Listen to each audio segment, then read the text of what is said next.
year 2 of his career, after the workout with Kobe Bryant, I am not a fan of the JT that takes tough shots regardless if they go in. And tonight them tough shots were falling. And Jason Tatum looks like the future of the league when they go in. And homie, you got it wrong. Homie ain't getting on just 'cause homie got a song. In this video, we'll talk about the Celtics getting back on the winning track versus the Utah Jazz. But first, I'd like to welcome you to Doing It for GP. Make sure to like, subscribe, comment if you like the content, and if you so choose, scan the QR code to donate to the channel. And with that, this is your Celtics news break. Let's take this walk. Okay, so the Boston Celtics demolished the Utah Jazz. My takeaways are as follows.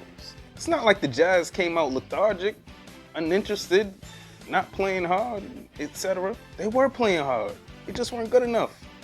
And that's why nobody was good enough to get a shout out. Their coach, Will Hardy, who was on Ime's staff, who got to see the Jays struggle up close with zone coverage, amongst seeing other things up close on the staff. And he tried to beat the zone into the ground in this game using different variations of it. Sorry, Will, they're not exactly the same bottom level playmakers that they were before. The Jazz paid for it. Total team win by the Celtics. Guys were making an extra pass all night. That bitch was zipping around the court, while others just got hot.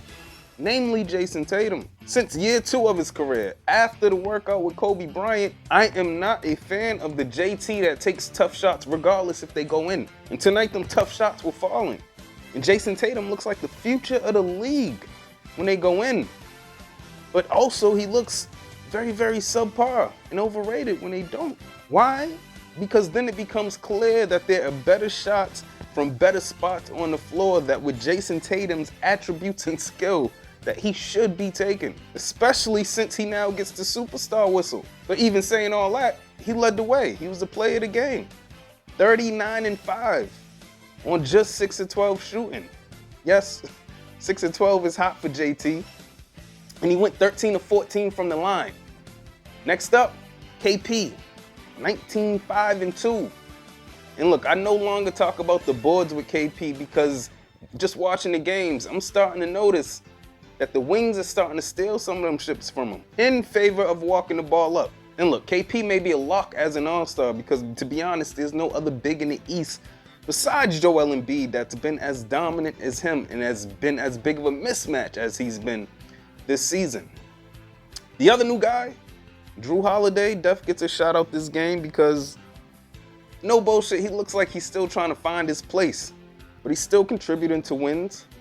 14-6 and always impactful at the right times. Now, his Bash brother, the reserve tank of gas, the 50 bucks you find in your pocket when you're about to do some laundry. Derek White, yes, all reliable. Modest 10-7-3.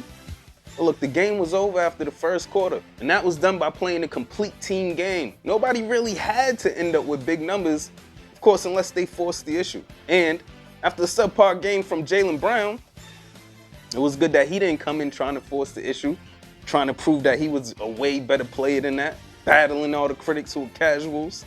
13 on 5 of 12 shooting. A little residue from the Thunder game, but also 5 assists.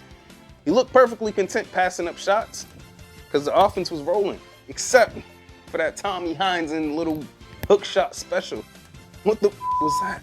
Back-to-back coming with Indiana and then back-to-back coming with Indiana. Celtics are now 27-7.